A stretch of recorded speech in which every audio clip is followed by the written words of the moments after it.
നമ്മളിപ്പോൾ ജീവിക്കുന്ന ഒരു സ്ട്രെസ് ലൈഫിലല്ലേ. ഇപ്പോൾ നമ്മളൊരു മൊബൈൽ എടുത്ത് നോക്കിയാൽ തന്നെ നമ്മളൊരു 5 സ്ക്രോൾ കഴിയുമ്പോൾ തന്നെ നമുക്ക് മടുപ്പിക്കുന്ന വാർത്തകളായിരിക്കും നമ്മുടെ മുമ്പിൽ വരുന്നത്.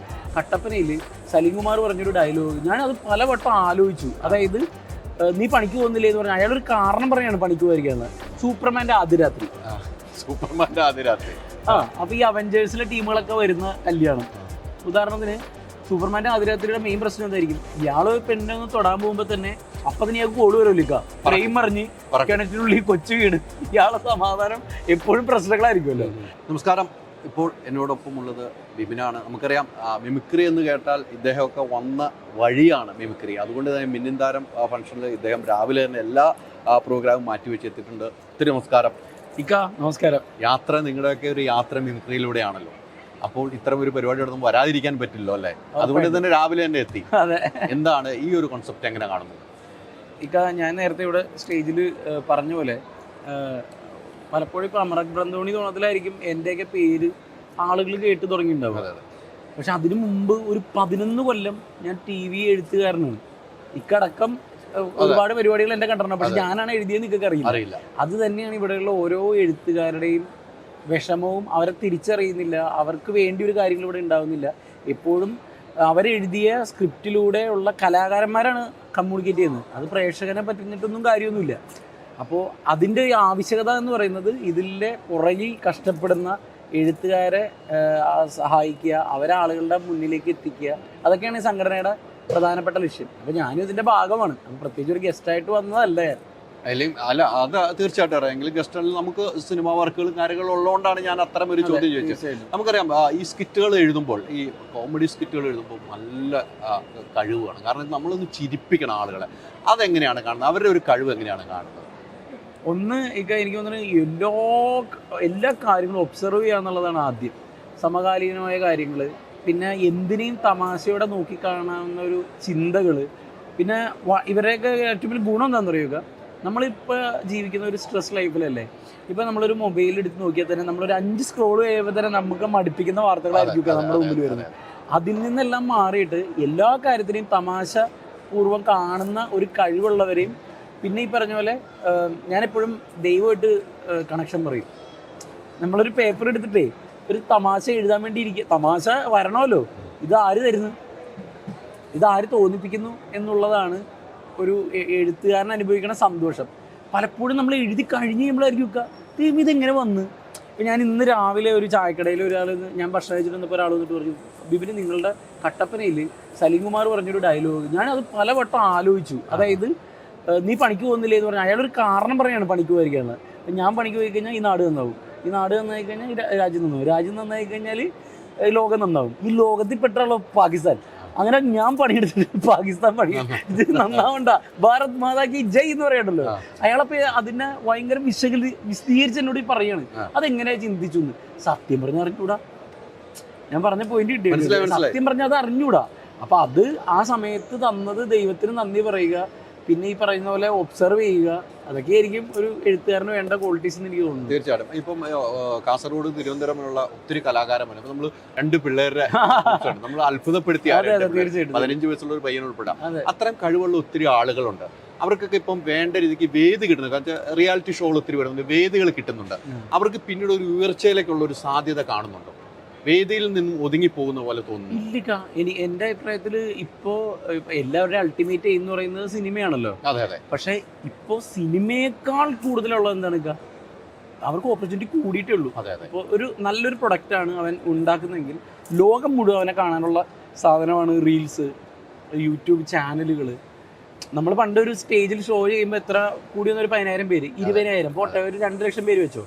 എന്നാൽ പോലും ഒരേ സമയം അവൻ്റെ വീടിൻ്റെ ഫ്രണ്ടിൽ അവൻ അവതരിപ്പിക്കുന്ന പരിപാടി ഒറ്റ ദിവസം കൊണ്ട് 1 മില്യനെ കടിക്കുകയല്ലേ. അപ്പോൾ ഓപ്പർച്യൂണിറ്റി കൂടുകയാണ് ചെയ്തിട്ടുള്ളത്. ഇനി സിനിമയെന്നാണെങ്കിലും ഏറ്റവും കൂടുതൽ ഇപ്പോൾ സിനിമയിലേക്ക് പണ്ട് നാടകത്തിൽ നിന്ന് എടുത്തിരുന്നു, മിമിക്രിയിൽ നിന്ന് എടുത്തിരുന്നു. ഇപ്പം മിക്ക സിനിമകളും നോക്കൂ റീൽസിലുള്ള താരങ്ങളാണ് ഇപ്പോൾ സിനിമയിൽ വരുന്നത്. അപ്പോൾ ഓപ്പർച്യൂണിറ്റി കൂടിയിട്ടേ ഉള്ളൂ. ഡിജിറ്റൽ പ്ലാറ്റ്ഫോം വലുതായി അല്ലേ? ഡിജിറ്റൽ പ്ലാറ്റ്ഫോം വലുതായി, അവർക്കുള്ള ഓപ്പർച്യൂണിറ്റി കൂടി. ഇപ്പോൾ ഏതൊരു കലാകാരനും നേരത്തെ അവൻ്റെ കഴിവ് തെളിയിക്കണമെങ്കിൽ ഒന്നില്ലെങ്കിൽ TV അല്ലെങ്കിൽ സിനിമ, അങ്ങനെയായിരുന്നു. ഇപ്പം അതില്ലല്ലോ. നമ്മളെത്രയോ ആളുകളെയാണ് കൊണ്ടാടുന്നത് ഇവിടെ കഴിവുള്ളവരെ. ഇപ്പൊ സ്കിറ്റുകൾ എഴുതാറുണ്ടോ? ഇപ്പൊ സിനിമയ്ക്ക് വേണ്ടിയാണ് എഴുത്തുകൾ നടക്കാറുണ്ട്, സ്കിറ്റുകൾ എഴുതാറുണ്ടോ? ഇപ്പം ഞാൻ കുറേ നാൾക്ക് ശേഷം എൻ്റെ ഒരു കൂട്ടുകാരൻ പറഞ്ഞിട്ട് രണ്ട് സ്കിറ്റ് എഴുതി എന്ന് പറയാൻ പറ്റില്ല, ഞാൻ വാഗൊണ്ടിങ്ങനെ സംസാരിച്ച് പറഞ്ഞു കൊടുത്തേക്കുക. അത് ഒന്ന് നമ്മുടെ അത് അത്യാവശ്യം വൈറലായിരുന്നു. അത് ഞാൻ എഴുതിയെന്ന് ചിലപ്പോൾ ആർക്കും അറിയാൻ പറ്റില്ല. അതായത് ബമ്പർ ചിരിയില്ലേക്ക, അതിൽ ഞാൻ ഒരു സ്കിറ്റ് ഷിനിൽ ചിറ്റൂരിനും ഒരു ടീമിനും വേണ്ടി പറഞ്ഞു കൊടുത്തായിരുന്നു. അത് ടീം തന്നെ ചിരിക്കാനുള്ളതായിരുന്നു. അതായത് ഒരു പൊറോട്ടയും ഒരു പുട്ടും തമ്മിലുള്ള സംഭാഷണം അതായിരുന്നു. അതായത് പൊറോട്ട പറയുന്നത് എന്നെ പലരും അടിച്ച് ഒതുക്കി, ഇതേപോലെ വേദന സഹിച്ചൊരു സാധനം വേറെയില്ല, എന്നെ എല്ലാവരും അടിക്കും, ഒതുക്കും, ചതയ്ക്കും, ലാസ്റ്റ് തോർത്തെടുത്ത് മൂടും, അങ്ങനെയൊക്കെ പറയുമ്പോൾ പുട്ട് പറയണത് എടാ എന്നെ പുറകിന്നല്ലേ കുത്തുന്നത്, അതിൻ്റെ അത്രയും വേദനയൊന്നും, അങ്ങനെ അവരുടെ വേദനകളില്ലേ. അപ്പൊ പുട്ട് പറയണ ഞാൻ പണ്ട് തുടങ്ങിയുള്ള ആളാണ്, നീ ഈയിടെ വന്നതല്ലേ, നിന്നെ കഴിച്ചു കഴിഞ്ഞാൽ ദഹിക്കാൻ ബുദ്ധിമുട്ടാണ് എന്നൊക്കെ പറഞ്ഞിട്ട് അവരുടെ വേദനകളിലൂടെ ഒരു സാധനം എഴുതി.